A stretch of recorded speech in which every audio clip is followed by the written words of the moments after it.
program His Excellency Dr. Mahmoud Bawumia elanche nansia wa Accra no enu bi enkra wa ha na muhu wom no 240 na ye train you for free aside Ghana Skill Development Fund supporter abande mano IFC so edb beso so abandwin say sense no adwuma tumpon a bibia eye possible ye maami onimbrofo ka oya obeye voice note no de abrɛw enso nioma a wo ye ne nsa no adwuma a watimi asuanti no hwɛ investors a say obi ontimi ka brofo said ya mo pɛ no enso German aban company edisika popo nyina be hye ne nsa esan sensa no adwuma na ni ko ho eno na aban pese oye said ya be ye mfi kakra ewo mu no ni enya Ghana fo nkra bebre a wono nso anioma bebo mu nsam sei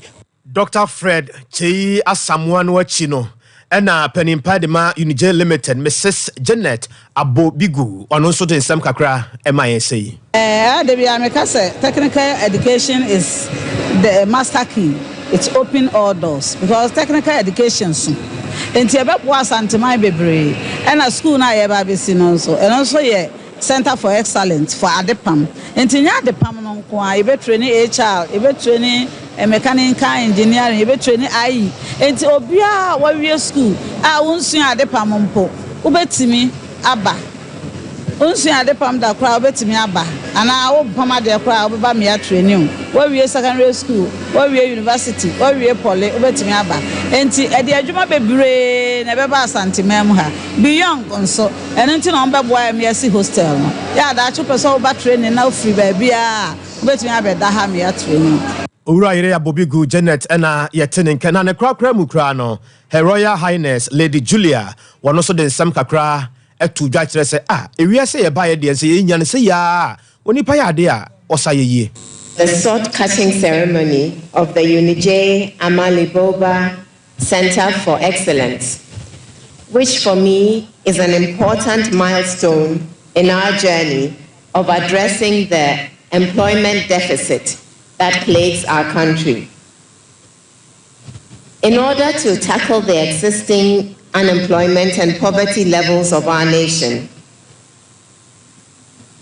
it is of utmost importance that we train our youth for self-employment, and that is why a project like the Unije Center for Excellence and hostel facility for apparel and garments must be commended, encouraged, and supported. The importance of the skills that our youth will acquire at this center for themselves and also for nation building cannot be overemphasized. This center will focus on providing our younger generation with skills-based education and make them readily available for the job market. Her Royal Highness Lady Julia ena yetene nkan abusia awia no ye kirechiremu edechira wo se Chief Executive Officer de ma Chamber of Cement Manufacturers Dr. George Dawson Amoa wana wade nsam etu dwawia no ya emamutie se de nsam kra esikoye ya yewura Kwabena Tahiru Hammond omen soafo a ohwe edwade na afensu fde nyima ho nsam so wo ka kire woni a wo ye cement ne se ebo na wapagya cement bo no mu akoduru be ya wonte so ne ade a yewura yi ekasa ede fa no kire se enyo mo na aye bibio se ne bibia ebo ayedene adwuma no mo ye no wo ba wie no na woni kapre wo kwase bia wo kwaji loan ni ade ensi hu no akwa bebere enti so mo so mo ampagya bo no mu kakra e ba na sa na adwuma no mo ye no ba wie no na omu ni hwe na yentie kwane ofa so a wa kire nsem o kire se sabi oman no sika sema ho ode no aba fom ni ade a wo de to akwa de no ho a ma yemfa so bo e ma wo mo. What is really happening with this city depreciation matter? Alarm. We have had discussion with them, with the manufacturers, and I can tell you in confidence and authority that the city depreciation is really a major issue. You know, why am I saying this? You know, production of cement is hinged seriously on importation of what do you call it, raw materials. I would say basically about 75-80% of the raw materials are imported. And they are told that they are GPH, they are tolerant. Customs, you pay equivalent to the prevailing city, rate. So it is like anything which around, exchange rate. So far as the cement production is concerned, it's a major factor. And you and I, you know exactly what has happened for the past 1 month. The rate has reached, the dollar is appreciating and the CD is also depreciating. But I will not be surprised because there has been discussion. We have even issued a letter, a statement, trying to express or address the concerns of, the general public and the consumers as to the increase in cement price. We've given the reason, which I've also given to you. Basically, it is driven by the DCD depreciation. I mean, when we talk about fuel, energy, they are all actually hinges on what exchange rate, the foreign currency. So that is the driving force. There is nothing in written that they have a price control regime. We don't have it in there. Martin, that I don't think it's something that it's actually adhered to or we have it as a policy in the government. There's no price control regime. So the best that we can do is just to sit down and negotiate and talk and look at the justification and see how best the government can support in reducing production. Yeah, we are talking about production costs. We're talking about production costs because retail prices are not fixed just in a vacuum. They are as a result of production costs. So it is like if you are not conversant with the production and it's attended, maybe you sit somewhere and just, give a directive that this price should be this or this price should be that. I don't think it will be fair. I mean, they are business people. Investments have been made and they are established to make margin. Nansa dwumadie bi ekoso ewo Accra International Conference Center honum na dwumadie no ase ne nyina no eye de fa dewbo adwuma no ho sebeya ebetimi aboa na ye nam abefo kwantempo no so na yetimi abie ya adwen ene ye nyansa mu ewo adwuma no a ye ye no mu eno ye de dikan ebie mu nso ene ewiase dan ho a na won so wadan ho bi pa kwanya nsem trofo de bofo befa so betimi adanda ye ho na ewiase abefo a de nani ha kire mu no entumi enko emfa enyayen na aboa ama o man no sikasem ene kwane ye fa so ehye ye niema no etima wie peyo ene enipa hodo pi ene fira chirichiri ba bia panyin de woni onyam abetamu ewo dwumadie no ase na dwumadie no ase no man de obo adwuma no pani ya odi ye nimu yewra abet kwabena dwomfo wode nsem bebre ena atodwa afa dwumadie a ekoso ewo Accra International Conference Center no ehu eda metimi akase danso because say at the kese oboni kase my friend say the biggest thing that ever happening to the Ghanaian media and AC and if you are part of the media society, if you are part of the Inky fraternity in Ghana, Busumana is anwawa na is eniji na is your friend saying asema Sompa. Isan say ohwe ebibimamu nyina nsɛmtwerɛ dwumakuo ekueku a wɔkasa ɛfa nsɛmtwerɛfoɔ ɛfa hodie ɛne yɛ kankomu ɛnyinaa ne yaba behye mu ɛwɔ aha ɛyɛ yɛ fɛnsa Accra Ghana ha na ohwe yɛ kan sana na yɛ kan sɛ ɛyɛ the biggest gathering of the media in Ghana na ɛno na ama ɛde ahowo obi bɛka sɛ broni yɛ friend sɛ brofika sɛ mu no foreign partners international partners ahodo bebree ɛso aba bɛka nsa ɔmo nyinaa no yɛ host ɔmo ɛnyɛ ade a saa adwuma etaiti ɛnyɛ ade a yɛtɛ hu no ɛwɔ yɛn mamu ha but isan sɛ Ghana nkasa no yɛdi adwuma akɔka yɛdi adwuma edu mmerɛ bi a obi bi ehu Ghana sɛ Ghana ba bɛda ne ekura you can say the host of many international gathering and until enye ye wanwa and enye surprise say jumedi kesi nso aba bi sie na so ohwe ebibrem mantemu a eye West Africa hana eye Ghana ne ekura edikan a ye host to jumedi kesi pa etisi ye yi ebibimam na eye West Africa countries na ye na ja jumedi aba bi sie na so the third Yura Albert Kwabena Jumfo GJM president enono na ye kwa Ghana emrase bedwam yewura atoba force nchen ena ye kori wopani wonu na ye sahene ewo Ghana mrase bedwam de ma domkuma no edwumako enyam esem baton pesua no so wono so ne wo mrase bedwani na tie papa no de nsama todwa ena wo ka kire Ghana mampani na nado dankwa ekufu ado se na appointees ahodo ya wono mu ayi adwuma no so oman no sikasam enkoyie na wo hwe ekwane a eda Ghana yesidi no ene akwasikoko de ne ntamu a sade ekwane tententente esitaji sa wo faka ansa na wato dollar no ade no eye ba akopɛ ne nyina kire sa appointees ahodo ne mpanifo a aban woni wo mo ayi adwuma no wokɔ won fi a pampan a wote na ye dollars pampan ko a sika bia ni fi dollars nko a obia de sika no agu ne dem obia de sika no agu ne dem aha na mo de sika no agu mu dem wo no ɛbɛyɛ de na manfo nya bi de ayi adwuma ma ɛkwan a ɛda dollar no ne si de ntem atimi aka amoa kakra ɛne opanu ne de wɔde nsɛm bebre ɛde atodwa ya wo kyerɛ mu sɛ wo de bɔmɔde ne kɔ wɔkan si hɔnom na kwa boso kan ɛne bra kegetia ɛne meya ahodoɔ bi a wonti mu bodi na wo de hwɛ wani so adeɛ ne tie nsɛm a amanfo ɛde atodwa nsɛm no ɛhadwen na asɛm no ɛdi kapa. The Ghanaian economy today exposes the credentials of the so-called economic wizkid who was marketed as the savior of Ghana's economy.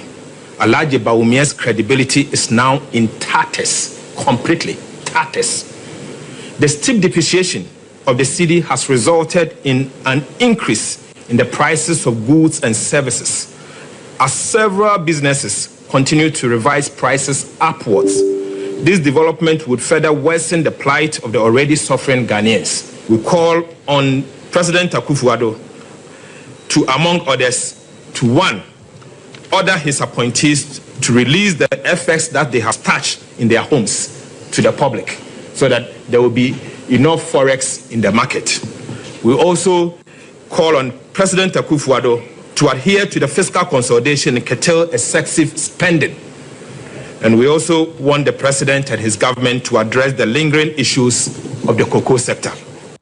Dr. Atoba Forsen ena yetenen kan na de yetiane sansem trofo nhia mu de bi abaso ewo asante mantan topo kumasemo ewo NPP amanyoko no edinemu NPP amanyoko no edimu no ne fa bi ya eye nkorabata eye emma no ena ehwomu ofre won NPP Blue Queens womo na afre nsamtrofo yi womo kire se omampani abede yete Dr. Alhaj Mahmoud Bawumia womo ka ade akire se ewiase wowio ene wowio ene ebo wotwen ene ebo adoa ene adoa ene ebo ene sen kane mampani John Dramani Mahama ya wono na ekura franka ediama NDC amanyoko no wakoyi enwomasuamu obenfo na Jen opoku ageman se wono ena one na ekro nti baaku yi ne soro na baaku aye ne fom nti ma no eboa na omafa ne fom nti omo so eka ede a kire ne se so mpese omo break 8 no na enwuma hodo o ma hyase no mpese omo pia kwa animu sabaye beya bakwasam sa ban bi baya ye frɛ no MPP amanyoko na otimbe break 8 na mu nwuma wo ye nti ne campaign kura eyefo ede ma no a omo hwɛ na afenso omo nkɔfom pa na omfa oba na omo yewura Dr. Mahmoud Bawumia chidom sabaye adwuma no ebeye simple de ama wo mo man oba ehia edijuma de bia edimpuntuo ene nkankoro ni yidie neba eno nti sa wo hwa oman Ghana COVID-19 kodi ewo yade ene Ukraine ene Russia takwa ebesense yekomu a ama oman bia sikasema tete apansama afei na oman Ghana ye fa yentuma pa afira na abehia se ye behia oba ye de ka barima ho a ebema mpuntuo adore bro o magani ne santi eye ekwa ye fra ye Brookings Ashanti Region Caucus anasa chapter ya bota ye nyina ne se ye tai emachi ewo ye mpuntuo ne ye kankuru ene ye hia ye bota ye ne se ye totomo na ya fra na ya se LPP amanyoko mu akukuda ya yewra Bawumia ene wotu franka amaye edano editum na ofa oba nyamisro ewo ne mu na wonne akristofo afeko ni nyina ato keseti o ho ase ade ne kan no ho se wo bontoa ebemma won ne yenu aka bom ama LPP amanyoko emfie 2024 aba ye betu ne samiri omumu ayede MPP Blue Queens on ekwe twatwafo edema womo eye owura yere Cynthia Faustina Asantoa dwumade no ase ena ore sansem wei eto edwa afei yeda so gyinamo ewo Asante Mantem hase ya wone a woton adwene wo eku na adwene hema ewo kejetia terminal honom e frɛ no maame Grace Ajay dodo na frɛ no Nana Sakina na Nana Sakina ena dia todwa ya wo kyerɛ sɛ adene de baabi aduru no saa ene wo se omo ye no saa na wo se omo ye no a omo ye ne saa sesen ya wo se NPP aban wohwɛ edwa ahodoɔ yɛ wa santimamu a ɔmato no agyeegye mu yɛbɛkɔ hɔ yɛnkɔ hɔ yɛwie akakra mo ntwɛn na akɔyɛ wetere sam na nsane ne kora mpo yɛ bɔ mo amaneɛ de kyerɛ mo sɛ nkɔkoro furu mu dwabo akɔyɛ bibi bi ɛwɔ hɔ ɛna awie nso kɛgye tie adwadifo no bi nso ɛteɛ mo kyerɛ sɛ baabi ɔmo de ahyɛnsodeɛ kyerɛ sɛ menkɔ hɔ barricade ahodoɔ agye no ɔmo wie hɔ deɛ nanso so no kwasiada ɔmo abɛfa mmara no ahyɛ ɔmo nsam ɛde akɔ hɔ ne nneɛma ahodoɔ bi a ɔmo gye de sɛ ɛmmoa ama dwadi a wɔdie wɔ asantemaamu ntimi nkɔ n'anim wɔ no ɔmo bɛhwɛ na afei nso mato aba no bum ɛde ama NDC amanyɔkuo no na wakyerɛkyerɛ mu ɛberɛ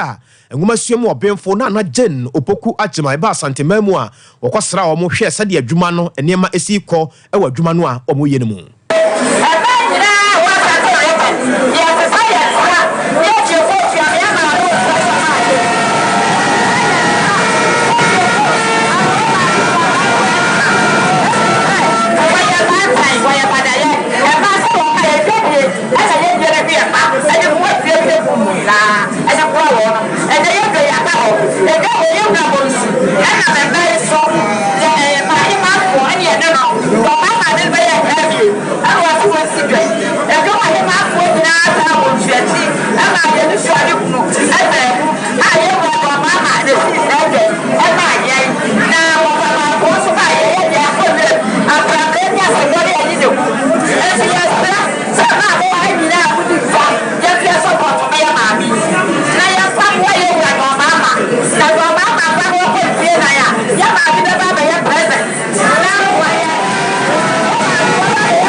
Adwen hema maame Grace Ajedodo na afren Nana Sakina na yete nkan Yewra Francis Nana Kwasi Owusu adusɛ dodo na afren Nana Franco wɔno so na ye adwamtreni edema edwadifo nkabom koyi wɔno so sane nsɛm kakra sɛ nyansapɔ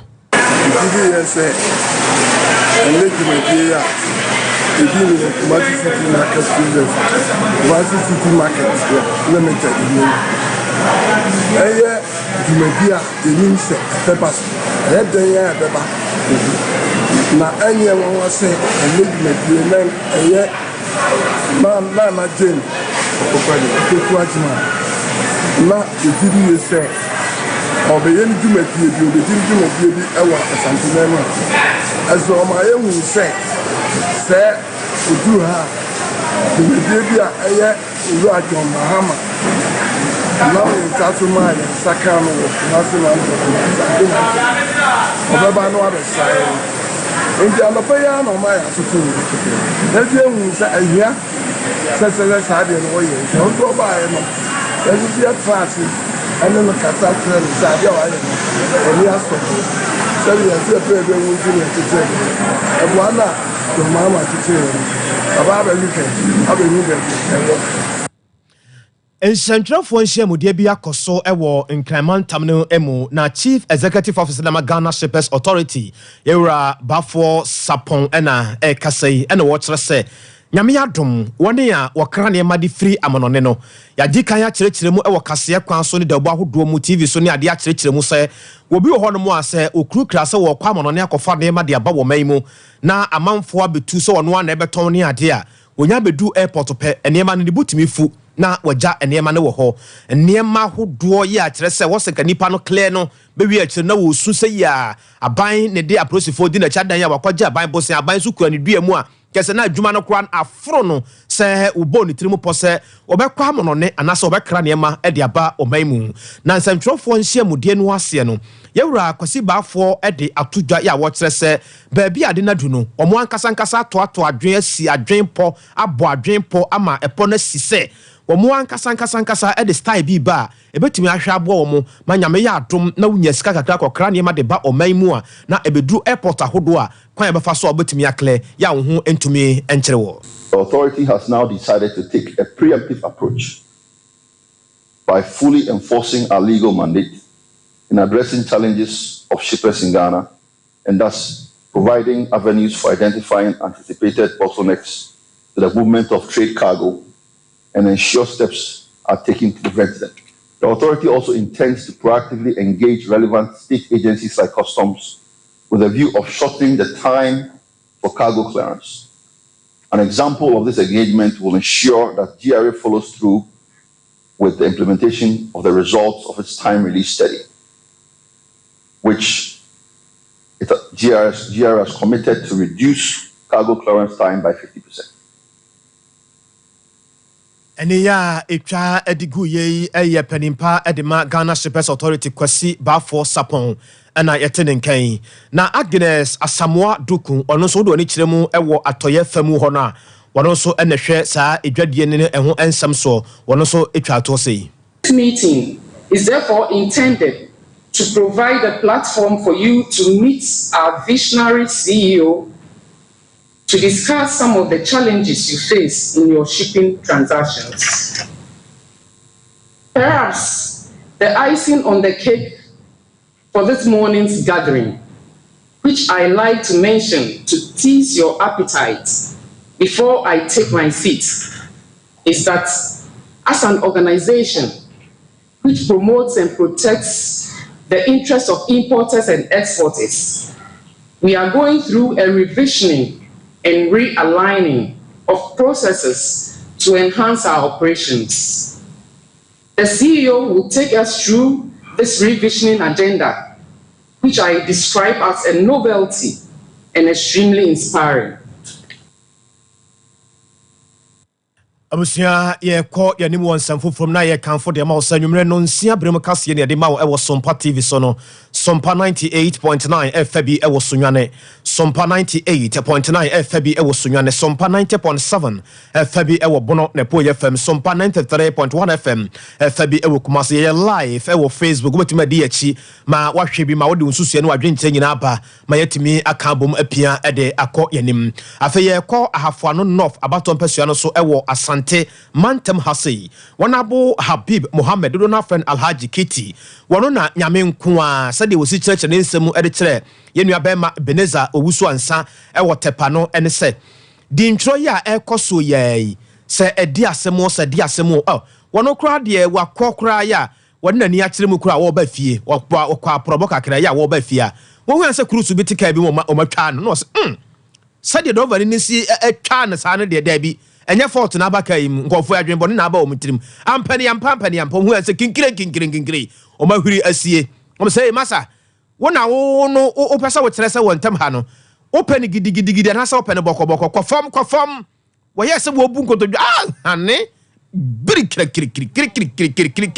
mirika o se hwani o da alaji adai salamu alaikum alaji o se kai me kokora wo tiatia mu se ya di asebo se cruise no pa me kumi ne wuhu na wokonya baabi gira ya wo home fe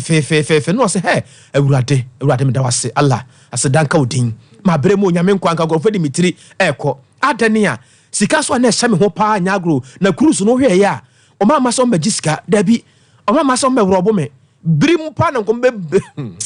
yentie na semwe ladies kana ni mo amapoa dokufu me kono mene the more council. Two film na send a monitor around 845 about. Look in a amount for monitor. Let me name say home monitor because there's pressure. Or see more severe. Elections are going on. Share any other. Na NDC and people say yeah. To me there, me chimo fan me support there. To me, when na say and for educated. And the committee one and for commanding a careful decision. The number pounds are made by Timia branch one hotel, the Federal Rescue Hotel, saying, I'm moving from a young one, and a cheap pen and a tear. It's a money foul on them, then and you find us or man for one with you know. Feedback. That's what the Yaman intelligence out there. The Yaman nominee, the Yaman dream. That's it, we're doing come out to the Yaman branch. It's me part to room or camera. Me, I come there 2-3 minutes and must do the bien power. Anna, Uncle Pound was in Yako. The corner Miana and the general receiving call. And one guy also send the next door leader. Also, see what and to intelligence on package and the Timothy to some badminton. Also, the farming chance are now you feel what you see for my yeah, no running for my life. Mama, yes, something. That makes it what to no appointment. Now, only said, yeah, only any issue, but a number. I'm going to say my name, and nobody ever to come into it. It's not enough to say about the two guys. That's what we say. Openi waya assembly member ewo Katabo electoral area Mirika watu eni munchechiremu a wade mansem trofo eno no afei yenko court we Achimota district court ene okwa atranse ebra wakwa atranse na busua obi abonani na osu na kyerɛ sɛ akɔyɛ asefem ne ahodwiri sem ne awerɛho sem pa wonne Achimota district court ebra yewura prince osei owusu na wote agwamu ne nyina kyerɛ sɛ wowura bia ye feno Ben Lord ababio ye ne begina mu ewo emra animu ne nyina ene se ye di kan akyere mu enakakra ni akyere mu se asase ho manso sem ne menteme ho ase bi ma etuo kasa ya ekasa ye no ekasa osra ni bi na asrafo na ye wade papa ewo empotem honum na ne nyina mu no asem no ekɔ eba na opani a oyesra ni Lance Corporal Michael Danso Wanini nuamu mienu Lance Corporal Abdul Omar Rahman and afenso Lance Corporal Ametus Matthew omugina na ekabo mu a na omwo Millennium City hono mu a na omwo hwe ade kakra said ya prosifo no omdwumadie omye 1212 ahu ya na no na ekoye ensem bebiri ka kro na wotimu ya eye Toyota ka ibi RAV4 ibi registration number no eye 3591-24 ya tresa asem no koye pinso a yosusu se Ben Lord ababio yi asase ho manso 70 eyemedia enye wodea eyemedia hwan na ton ma won krata wa isem ya ekopie mu ewo ho na ne ebra ekopie mu wo ho no wopani a ne ba ene osra ni ya se won ka ati asefo ho bie mu no papa na se yenya no court ho na won ku Ben Lord kura preko sabaya ne baba akopɛ ya wo yesra ni a wodidie ma ne bidie wono ne kɔ ansa na busua ensa akoma no na wo asase ho ntedie ntieo isusu sa wo na waje ne nkwa ade afiri ne nsam no de na ne ono kura no wati wiase den ene nsu a na wonom no wahwie ade agu owura Ben Lord ho na kyerɛ obia bonani na wosu ewo Achimota district court honom na embra na abufu hyew ene niema ekoso munya me ma nkuni bi enkoso no wo de hweze ne niema sikoso yi eti enije ade abi ni yemu ana me ni gidie bia so woni mu bio Mini jidie bibiara woni mu okwan ya ode ye fast because boy ni wuye no 1 week ansa na busuafo no yes ye kwakoya mane e wo bia bia ye bo ni tuo ho e no krampo na police fo no e prevent said omuma ye kwan e ma ye nkonko ya mane e ya tofuo enti na se mpanimfo mi ye hia ni ye koyi ni kra ne honhom ni di kofie o so mo mpren e ye koyi esa adwuma ni nyina besi ne IGP 1 week na won kasa besi na won kasai What you share Busiano, na Sebio, and in your bar, and in an aqua and the Bay Wuya, and go back to Nassa. Go back to Nassa. Berra Medini Huyao. Say, oh, no, yes, no, no. Mamma acquire 2 into the Ayuno. A branch of we or your chimney. I'm not to another Nanado. President, also president, what your politics, one Masma, and a Mugu Ghana for. A son Nanado, Nyame Papamina, et say, on Fasamini Agro. Ye patent ni pa. Yes, AG. Attorney General. Because I'm the bad politics. And I make an Mike in the coffee too now. Me see a kind. Abusia eya samu ohwe TV no so din ya na kyerɛ ensam ha. Na abusia no san ekabom kyerɛ sɛ yewura IGP Dr. George Akufo Dampare wadabroma wode wutie wo bia asem nti asem wo amoto ede ama ne wi bomoden ne de ho dwuma ede ma ofise ba bia asem na du no omompese yebeye no amanwasem na wode yese wo ba mu a bibia no beye boko no mahunu ba bia asem ne ti ne mfimfini ene neto eda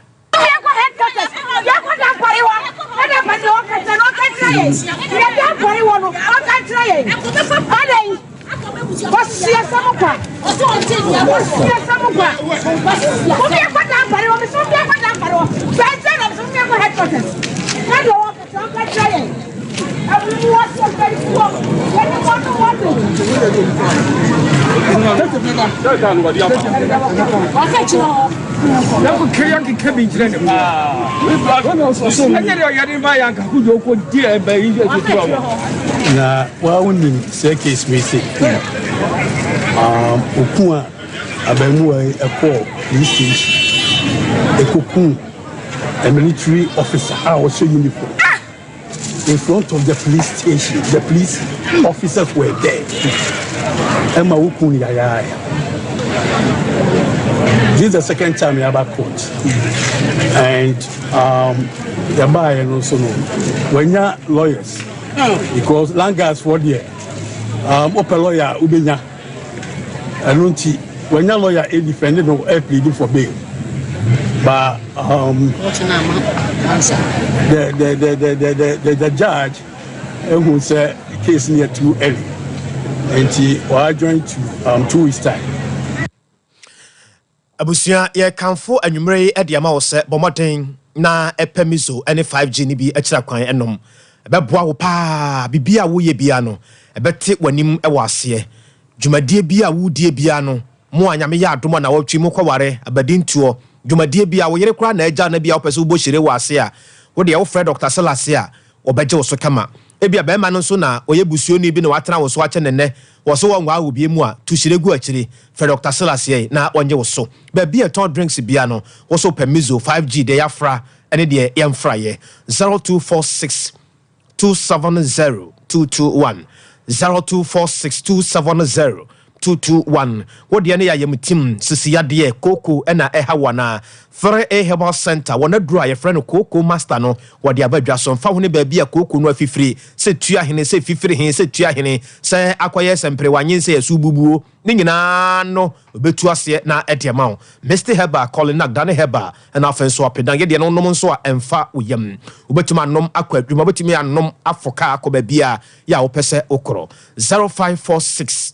107 0546 107 107 wachana nyame ya adomo atutumerika na epe nsunyunu bi bo na fo wani kyeremu e wo 21st clinic ya nkorabata bia ya ebenwo abusua de wo mu ne se ehwehwemu bia ye ewo nipadua no ho se nipadua no mu hwehwemu na wo pese wo ye o ani hwehwemu o odwonso mu o mogya mu na bia wo pese wo ye hwehwemu o na nyina no 21st clinic ya nkorabata no edoso na ni kasem wo mu ne se eni kwa sa wo ha wo ho kura se bia wo akirichiri na nwumere bia wo hwe TV ne se pia o kyena nyame ya adomo a wo bekọ 21st clinic a tie nkaibo na ehya no nso se mpanifo se yanka nkyere mo se yankrabata na doso enti mantam no awo no ofa number na egu TV na sena mo amutie radio no de mebobo number no de ma wo ofa number na egu TV na sena na wafrɛ wofrɛ ya na mpanifo eje wo so na tie kasa bia wo ka bia nso no nipa wa yere sabia ha wo te sa kasa no a ba bia eye wo ya no obekyerechire mu kama o kan wa kyerem de ache doctor no doctor sei na ekọ na ya sawo yare kama ebra asiatica no ibeje wo na ye de afremu 0540 311 311 0540 na mpanifo agye so anwumere wanadaworoma ye to nkere na yaba akyerɛkyerɛfo ya ɛwɔ Jamal Salvation Army Basic School ya wa figya sɛkyerɛ East Mensinemu ɛwɔ asantemantemu ɛde awerɛho sɛm adesrede bi pa ede to aban no animu yebekọ ogwa manhene nso wode nsam atudwa na ensam a wode atudwa no yede mu asem ebrew ewo ogwa fetu afahye no ase ene nsam hodo bi a abusua ya ka akire ye ba sesia 21st clinic aye sciatica expert sciatica no o nerves na wo to ase na fa wo siremu na fa wo nasia besi ase ho no se ho techema eno ene ye fa ne sciatica na etimi bubu o to ase ka wo se dwe wo sirem wo je ho ba bi a enye na no na 21st clinic ba ye adwuma pa wo mu yenti abaso bo magine wo Ghana ha ene amono ne enyasam ketewa wo mu gi international awards ahodo wo mu gi local awards ahodo na anu nso na wo mu be the only sciatica research and treatment center in Africa bibrim ha no ebi ni ba bi a gi 21st clinic nkoa wo mu dia bibiduro ene besa o yare no masa de machine aka ho eya yare sabia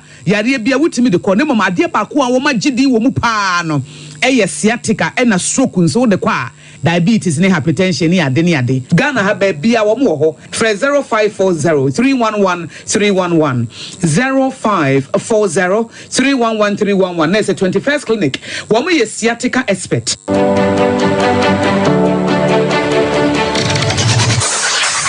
Introducing Mixer 5G Sparkling Drink, a whole new refreshment in a can. Mixer 5G is a tasty non-alcoholic drink. It is a perfect companion for all your events, including parties, weddings, and funerals. It is made with green tea, ginseng, guarana, grapes, and grapefruit. Get refreshed with Mixer 5G Sparkling Drink. For bulk purchases, contact 0246 270 221. This advert is FDA approved.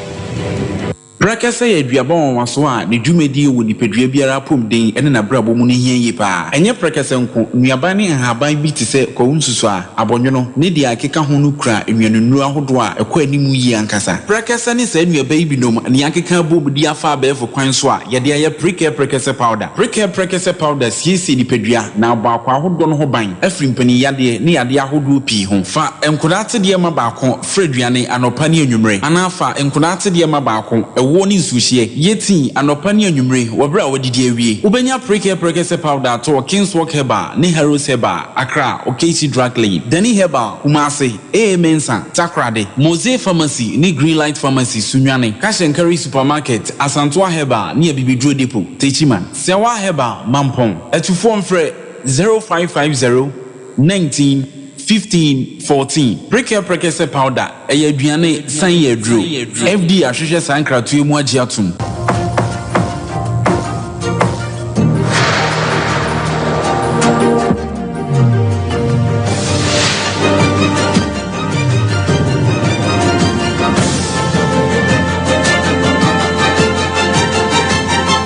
Sompa TV Emma Akituapa. Abusia yada wase na yamawo akwaba yekọ mfimfiri mantam ne mu hu omanhene de ma de hye ya ewo ogwa na nanom atra nkonwa ewo mfimfiri mantam osabere ma Dr. Kwasi Ata ya wotosomie no odefo na kasai ebra na wo kasa ebra na wo pa ogwa afidie no ho entoma na wode atodwa asɛmti na ɛda so ene se ye ehye ekuro na edikan no ho fa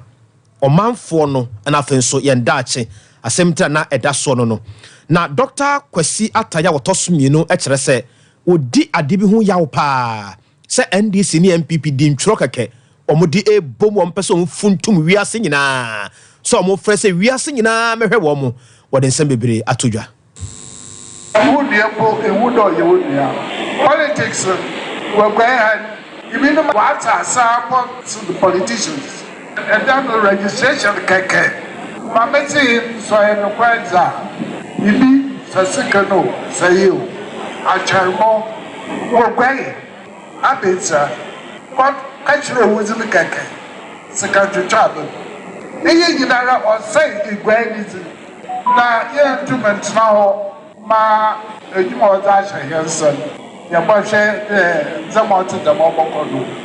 a police for wo be ha already me wana akasa kuro yabaka sebio obiara wa ya na adwende onye nsesa eya si ye ntumi nya na tinagwa ya wo ma ya nsesa na ye nji the park ye fama egwai ene ya etwagu ye omanhene ewo gwa na nanom atra nkonyo mfimfiri mantam osabere ma Dr. Kwasi Ata ya otoso mienu Madam Charlotte was say dwumade no ase na ono nso so ewo ho ana o kire se braso se wo samanfo so sa wo na dwempo eni tirimupo bia wo e de fa mfimfiri mantam ho. On this land, no one is going to build Cape Coast for us. If Cape Coast has to be built, if Cape Coast has to be lifted up, it must start from us. Popular saying that a ground must be laid to rest. We must become a good people. This saying has kept so many children of Cape Coast away from the land. We cannot continue to brag and joke that we are not a good people. We are a good people. We have a rich history.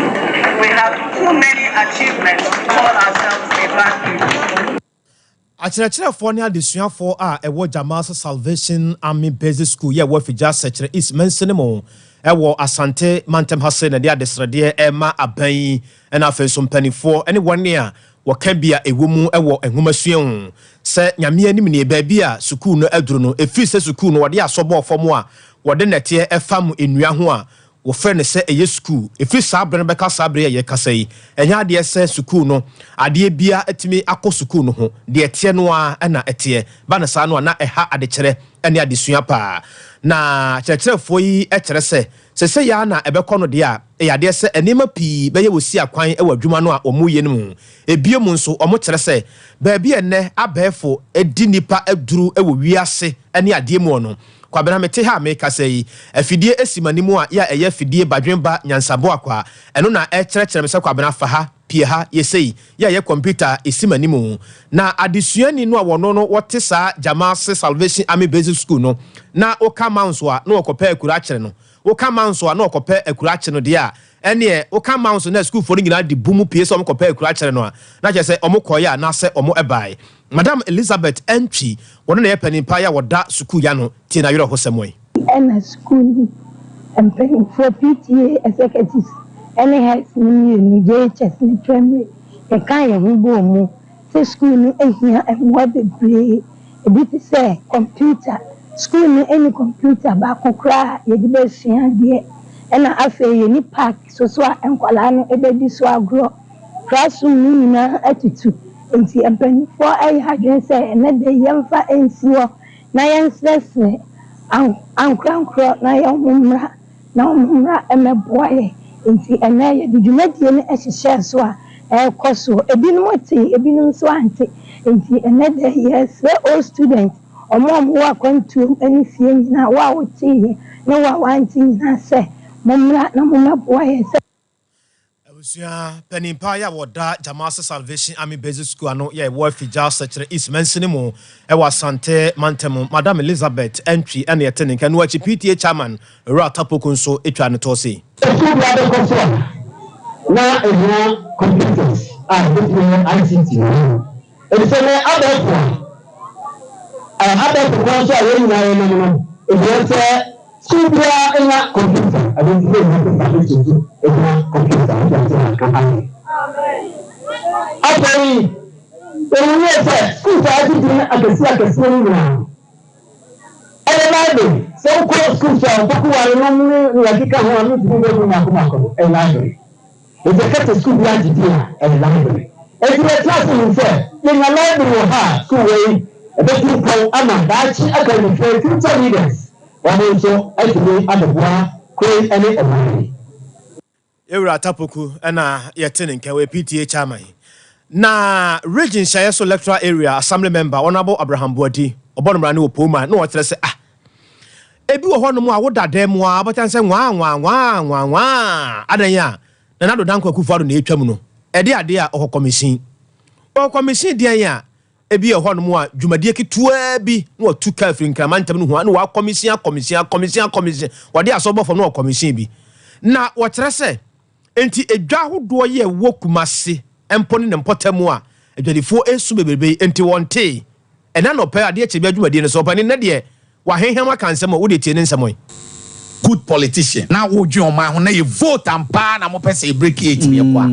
KJTS wo na airport so na op vote how be we there. I don't understand our leaders in Ashanti region. When you say this, even when am we no cry and you and also cost ye den eso KJTS kutama more than 20,000. Omo maka ho, omo nuanom ka ho, omo maamenom ka ho. Se omo bu afu ko election. Say me we airport. Na tia me was 10 million me go to airport akra. You said there if you twa me. Any Sompa. Me am enjoy bi da. To be honest, me ni kwa yobozu ko Germany. Sometimes na plane ticket 40 something, 4,000. Say me o ma me hu pa no this kan ma me say. Enko tonzaze. Me ko ye. Opoman asem o mananso honom a wosan to aso ya wo kyerɛ sɛ o man no abakwasem no onim sebia kobi da kuropon ano na otimi tu kwante sɛ sampan a ohunu bi da wɔse sampan sɛ wugya sampan pa wo wugya sampan po ase kora obɛkɔ sampan wude tie no ai kidney sanse enti woti ase ho de wo ko yetu liver no waka ase emfa me ho emfa mo wo be hu afa na aku awi kotokwa mfiti se ne abe ne ayi masatam na ewe ne nyeden ewom yo be hu no kro ka sa ne party ye hu ade na wo ka ye wa santimam de tag wa we were unpopular say why NDC ni yen ya kukudu yen mema yen otumfo ahye da afre badwo mahira e de akukudu ahye mu ene yetimi ka kumase ne asantemane MPP asem nya say obi atro de American obi anim but everybody is afraid to come out and say this so nyoma nkoye ba akokan say regional minister is protecting his position more than the development of Ashanti region because ntimi nkogina nkoku gidigidi ye be yina di na kufu ado so ya so ya ntimi no nya adwuma meboa abusuan da so gyina mu e wo center market ni edwa ho nsem wo Asante mamu na woni e wo center market so omo so gusu ya omo kasa na kasamafo de mamuru Michael Amponsan so erna no atum kakra etrese asa ban wo ya ma omo nsa sifom na omo kyerese ba bi e de ahyensode agye ho sehwe na wanko barikida hodo agye ho no omo se ho dwumade no omo nya enwiye de na so emfisa be ya woda ya ye kasa yi ekopem kwasiara se wiase ansen ko ade a omo fefa omo momone omo kobi kako wirewire ni kurikuri nyina na wodo mani akyerem wo ho akobo adwuma Isaiah no kre adwadifo a ye wo kumase eye central market ye de ensembia babonten akache aban ne se boshe na obehye se o si central market idwane de amayen ye hunu se boshe no abedadai na sebi obi hye obo so no dadawa emani breba ti amadwadifo ne ye ni abre papa enya agudi enti ye de krata akoma contractor o si idwane se na daroma ye ni asem onko na enchansi a ori akwaji hu ni na onko yimfiri nyame adoma edadwada 20 ye be start adododo ho nyina kama na ya betena ho na ye diedwa ye de kata command contractor asoso no se dwumadie no bi na de share nensa enti ono so de be akoma ipa odi dwumadie ni share nensa yentimi nka kejeti asem bra ye musa ye wura sampan so asem kakra o musa wo akwantu mu de na so no nso ewe sansem kakra edemaye Mati na me be ko no nyina ye wo ha nyina o so be dem obia wo right so be famra fan so akọ demonstration ayo demonstration na obia wo ekwan obeye no ba bia nsu mo kwan se wo de ma police for no mo di tum dem mo de basawasa ba no de emra no so wo ha wo do edwa no e wo ho no enye obi private entity eye private person media eye mine no edia through KMA jene allocate edema individuals amonko twerem edidwa wo say aban ye hye no otidwa no na bibia besan kramu ne adwie ya eno nkire so bia betim de mracha no but I'm assuring them one better come demonstration but mo ye niam fata so be bu mracho a emra no so no be eno de mo obi anfa politics mem mo obi anfa say ye beto abenti meye se mem nobody is going to allow that to happen in the region okay yamma ho kwan sa for you demon ba ka so be kwa kwa wonim ehwa wo mo wo no contractors no equipment on site Womo na die womo fiti womo niemam de ye adwuma e wo ho. 2 yenye adwuma no wo na bibi buku wusu wo sa so kwotena ho no wo position akọ ne no why na be cho say ehadi na na ye wa patent be kwotena ho. Kumase Metropolitan Assembly penimpa yewura Samuel Pine ena yetene nkan anwumre eso na ye gina na ye de kase nyina aba na wiye e wo Sompa TV so ohwe bi e wo Sompa TV so no Sompa 93.1 FM e wo Kumase FB enu achi Sompa 90.7 e wo bono na po FM omonso FB kentampo tachiman kranza ene mpotam ho nyina so era mu nyina mo ase enu achi sunwane ene ne mpotam nso so ye Sompa 98.9 woni e wa hafo na fe mpotam ho nyina so era mu nyina mo ase anwumre na nakwabra kasini osamufo pani oru Asante yebo a Benedict Mame ya Grace kuku a akosua somua sanso so ana buzi ene abusuafo nyina MCR abusuafo nyina ebo ayene a